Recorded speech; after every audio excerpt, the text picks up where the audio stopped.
Magandang hapon, Pilipinas. Narito na po ang latest sa liganang ating panahon.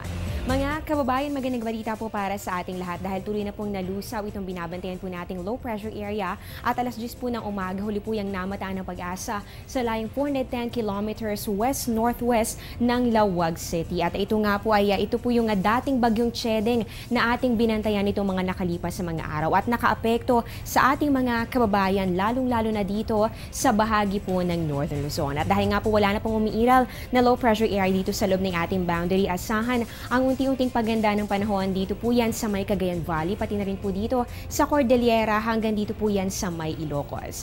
Dito naman sa atin sa Metro Manila at sa natitirang bahagi pa ng ating bansa, makakaranas pa rin po tayo ng magandang panahon maliban na lamang sa chances pa rin ng mga pulo-pulo lamang naman ng mga pag-ulan o pagkidlat, pagkulog, lalong-lalo na po yan ngayong hapon o kaya naman ay mamayang gabi.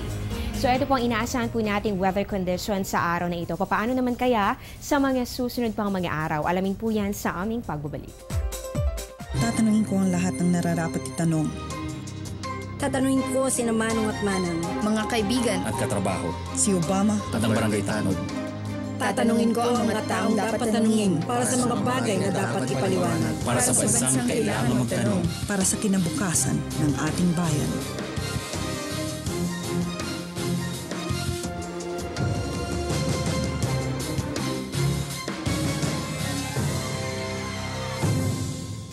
Dahil wala na ang low pressure area, ano kaya ang inaasahan nating lagay na panahon sa mga susunod na mga araw? I-check po natin ang nilalaman ng 3-day weather forecast ng Pag-asa.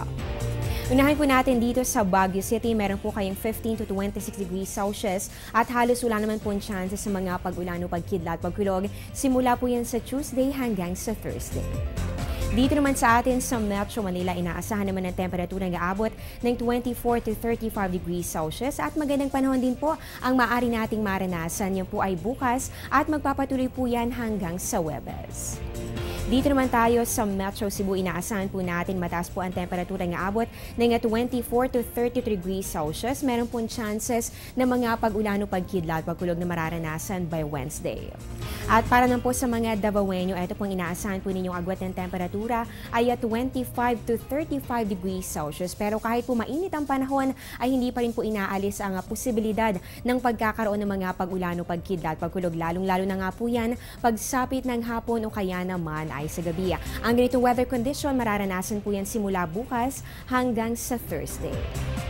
At panghuli po natin, dito po yan sa may Zamboanga City. Inaasahan po natin meron po nga posibilidad ng pagkakaroon ng mga pag-ulan o pagkidlat, pagkulog. Yan po ay bukas hanggang sa Wednesday.